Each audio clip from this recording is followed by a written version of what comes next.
ये ऐसे खतरनाक प्रावधान हैं जो भारतीय डाक सेवा को, इंडियन पोस्टल सर्विस को इतनी शक्तियां दे देंगे कि वे किसी भी शिपमेंट को, कंसाइनमेंट को, पोस्ट कोड, चिट्ठी को खोलकर उसे सीज कर सकते हैं, उसे पढ़ सकते हैं, जो एक्शन उस पर लेना चाहते हैं वो ले सकते हैं। और इसके कोई रूल्स, कोई प्रोसीजर, कोई दायरा, कोई क्राइटेरिया बिल्कुल भी इस पूरे कानून में नहीं लिखा गया। एक हाल ही में वायलेशन मेरे साथ और इस सदन के कई सदस्यों के साथ हुआ कि स्टेट स्पॉन्सर्ड अटैकर्स ने आपके फोन को इन्फेक्ट कर दिया है और इसके जरिए वे आपके कैमरा, आपके माइक और फोन के अंदर जितने भी डॉक्यूमेंट्स, पासवर्ड्स, कॉन्टैक्ट्स हैं, वो सारे स्टेट स्पॉन्सर्ड हैकर जो है उसके निगरानी में आ जाते हैं। कि ये सिर्फ विपक्ष के सांसदों के साथ हुआ।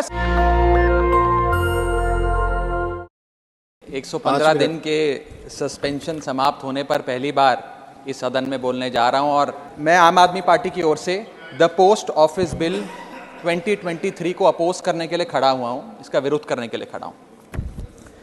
सर, ये कानून को अगर बारीकी से पढ़ा जाए तो इसमें दो बड़े खतरनाक प्रावधान हैं, सेक्शन 9 और सेक्शन 10।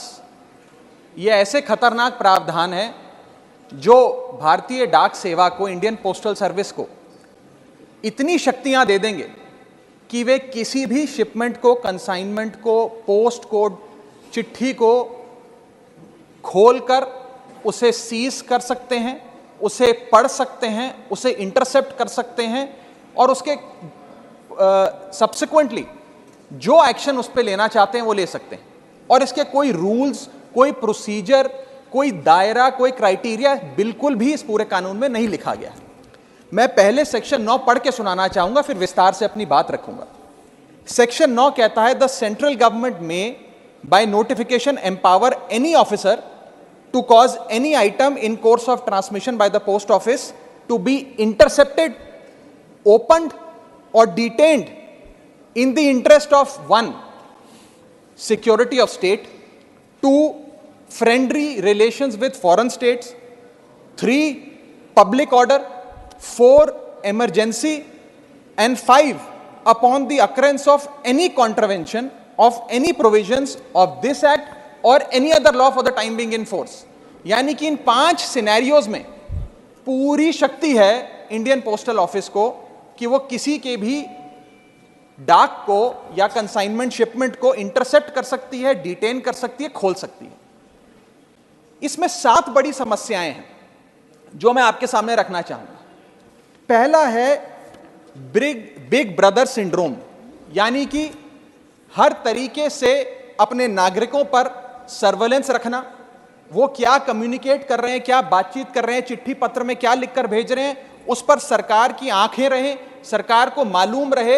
ये एक बिग ब्रदर सिंड्रोम है जिससे ये बिल पूरी तरीके से पीड़ित नजर आता है। सर, दूसरा सबसे बड़ा इसमें जो समस्या निकल कर आती है वो ये है कि ये बिल प्रोसीजर स्पेसिफाई करने में फेल हो जाता है कि वो कौन से ऐसे प्रोसीजर है जिसके तहत आप किसी डाक को इंटरसेप्ट कर सकते हैं, खोल सकते हैं या डिटेन कर सकते हैं। ये एक आर्बिटरी शक्ति नहीं हो सकती है, ये शक्ति निर्धारित होनी चाहिए कि ऐसे कौन से इमरजेंसी या फ्रेंडली स्टेट्स को आप फायदे पहुंचाने चाहते हैं जिसके चलते, या खास तौर पे किसी भी प्रावधान, किसी भी कानून का कोई वायलेट होता है तो वो आपको शक्तियां दे देता है कि आप किसी की भी डाक रोक लें।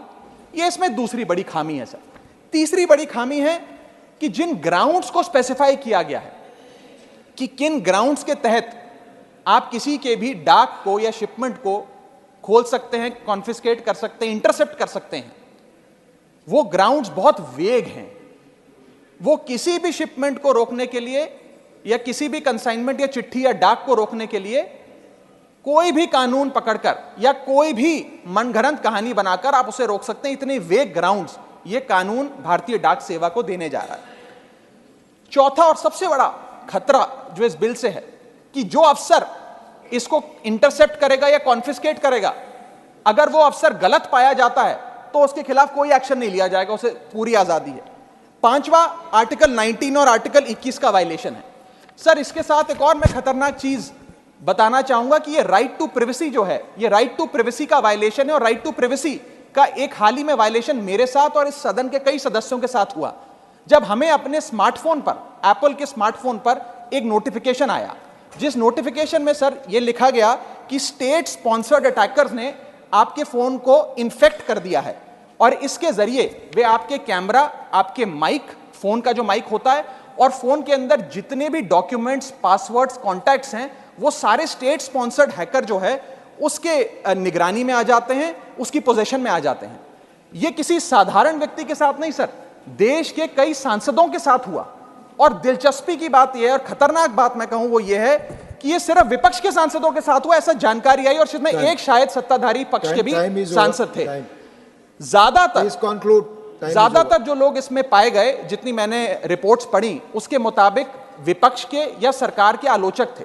ये एक बड़ा खतरनाक हमला फोन्स पर हुआ। मैं चाहूंगा कि भारत सरकार इसमें जांच करे, आपके अध्यक्षता में सर वो जांच हो सके तो एक ज्वाइंट पार्लियामेंट्री कमेटी का गठन हो कि किस प्रकार से ये स्टेट स्पॉन्सर्ड अटैकर्स पेगासस नाम के और अन्य प्रकार के सॉफ्टवेयर का इस्तेमाल कर जो लोग आप कह सकते हैं आलोचक हो सरकार के या विपक्ष के नेताओं, उनके फोन को इन्फेक्ट कर रहे हैं। इस बिल का मैं विरोध करता हूं और चाहूंगा कि ये जो एप्पल का नोटिफिकेशन यहां बैठे कई सांसदों, विपक्ष के सांसदों के फोन पर आया, उसके बारे में सरकार कुछ अपनी बात भी रखे और इस पर जांच भी बिठाए। Thank you Raghav ji. National Dastak की आपसे गुजारिश है कि अगर इसको बचाना चाहते हैं तो नेशनल दस्तक को सब्सक्राइब करने के लिए रेड कलर के सब्सक्राइब बटन को दबाएं, फिर बेल आइकन की घंटी दबाएं। नेशनल दस्तक को बचाने के लिए बहुत जरूरी है कि हर खबर को शेयर करें, लाइक करें, कमेंट जरूर करें।